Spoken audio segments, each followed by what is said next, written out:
اعوذ باللہ من الشیطان الرجیم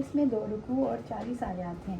مصحف میں ترتیب کے اعتبار سے یہ 75 صورت ہے اور نزولی ترتیب کے اعتبار سے 31۔ عمر بن خطاب رضی اللہ تعالیٰ عنہ کے بارے میں روایت ہے، انہوں نے فرمایا، جو شخص قیامت کے بارے میں سوال کرے یا ارادہ رکھے کہ وہ اس کے واقع ہونے کی حقیقت کو سمجھے تو اس صورت کو پڑھ لے۔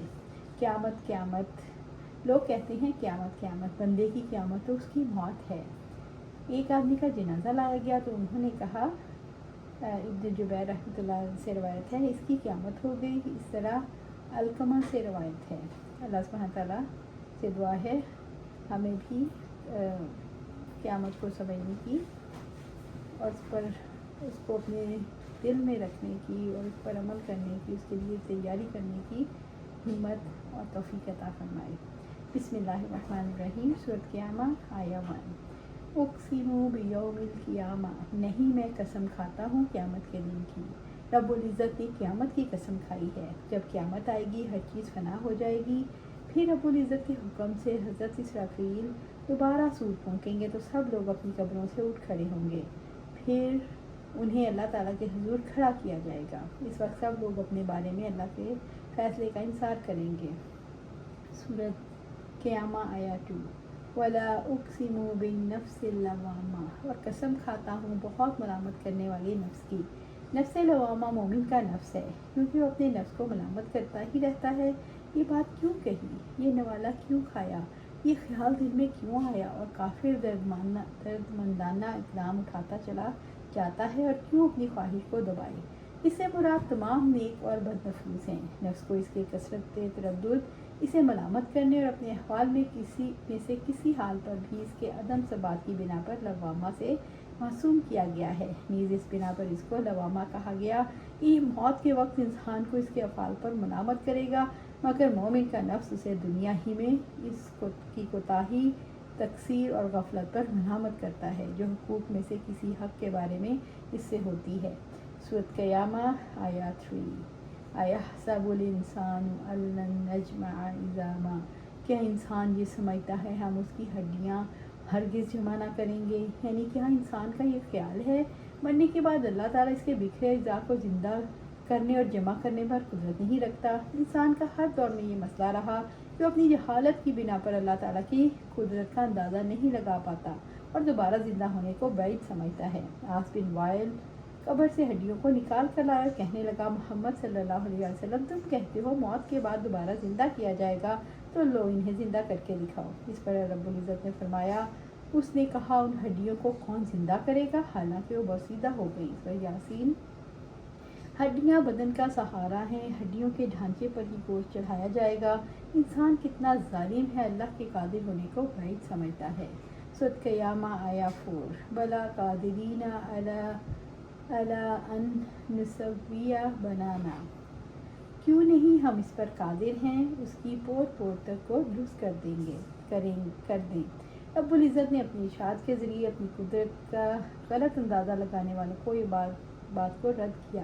کیوں نہیں ہم ان اجزاء کو جمع کریں گے، اور ہم قدرت رکھتے ہیں جوڑ اور ذرے کو درست کر کے زندہ کریں۔ تو جب چھوٹے اور باریک اعضاء کو درست کرنے پر وہ قدرت رکھتا ہے تو بڑی ہڈیوں کے ساتھ کیا ہوگا؟ جو لوگ اللہ کی قدرت کا انکار کرتے ہیں اور کسی دلیل کی بنیاد پر نہیں کرتے، ان کا ارادہ محض قیامت کو جھٹلانا ہوتا ہے۔ ابو سعید رضی اللہ تعالیٰ عنہ بیان کرتے ہیں کہ آپ صلی اللہ علیہ وسلم نے پہلی امتوں میں سے ایک آدمی کا ذکر کیا اور فرمایا، اللہ نے اسے مال اور اولاد سب کچھ دیا۔ جب اس کے مرنے کا وقت آیا تو اس نے اپنے بیٹوں سے پوچھا، میں تمہارے لیے کیسا باپ ثابت ہوا؟ انہوں نے کہا، بہترین باپ۔ اس پر اس نے کہا، لیکن تمہارے باپ نے اللہ کے ہاں کوئی نیکی نہیں بھیجی، اگر اللہ نے مجھے پکڑ لیا تو سخت عذاب دے گا، تو دیکھو جب میں مر جاؤں تو مجھے جلا دینا، یہاں تک کہ جب میں کوئلہ ہو جاؤں تو اسے خوب پیس لینا، اور جس دن تیز آندھی آئے اس میں میری راکھ اڑا دینا۔ آپ صلی اللہ علیہ وسلم نے فرمایا، اس پر اس نے اپنے بیٹوں سے پختہ وعدہ لیا اور اللہ کی قسم ان لڑکوں نے ایسا ہی کیا۔ پھر انہوں نے اس کی راکھ کو تیز ہوا کے دن اڑا دیا تو اللہ عز و جل نے کن ہو جا کر لفظ فرمایا تو فوراً ایک آدمی بن کر کھڑا ہو گیا۔ اللہ سبحانہ تعالیٰ نے فرمایا، اے میرے بندے، تجھے کس بات نے اس پر آمادہ کیا کہ تو نے یہ کام کروایا؟ اس نے کہا تیرے خوف میں۔ رسول اللہ صلی اللہ علیہ وسلم نے فرمایا تو اللہ تعالیٰ نے اسے کوئی سزا نہیں دی بلکہ اس پر رحم کیا۔ سورۃ قیامہ آیا 5 بل یرید الانسان لیفجر امامہ، بلکہ انسان یہ ارادہ رکھتا ہے کہ وہ آئندہ بھی نافرمانی کرتا رہے، یعنی یہی ایک گناہ نہیں بلکہ انسان آگے بڑھتا ہی چلا جاتا ہے اور گناہ پر گناہ کیے جاتا ہے، صرف اس امید پر کہ گناہ کر لوں، مرنے سے پہلے توبہ کر لوں گا، لیکن افسوس نادان کو یہ خبر نہیں موت اچانک آ جائے گی۔ اس بات میں کون ضمانت دے سکتا ہے مرنے سے پہلے توبہ نصیب ہو جائے گی، یا قیامت سے انسان قدم قدم پر فسق و فجور میں مبتلا نظر آتا ہے، پھونک پھونک کر قدم نہیں اٹھاتا، بڑا سر چڑھا ہے، منٹ منٹ پر اللہ تعالیٰ کی نافرمانی کرتا ہے، نفس کی شرارت سے وہی محفوظ رہ سکتا ہے جسے اللہ محفوظ رکھے، گناہوں میں جلدی ہے اور توبہ میں لیت و لال۔ یہ کافر قیامت کو جھٹلاتا ہے اور حساب کا قائل نہیں، اس لیے دل کھول کر گناہ کرتا ہے۔ فجور کے معنی جان بوجھ کر جھوٹ بولنا، یعنی انسان یہ چاہتا ہے آگے بھی جھوٹی زندگی، گناہوں بھری زندگی اختیار کرتا رہے۔ حسن رحمۃ اللہ علیہ نے فرمایا وہ گناہوں میں پڑنا چاہتا ہے، یعنی کافر چاہتا ہے قیامت کو جھٹلاتا ہی رہے۔ اللہ سبحانہ تعالیٰ سے دعا ہے قرآن و سنت پر عمل کرنے کی توفیق دے، اس پر جما دے اور جنت الفردوس کے اعلیٰ مقام پر اپنے پاس گھر عطا فرمائے، آمین یا رب العالمین۔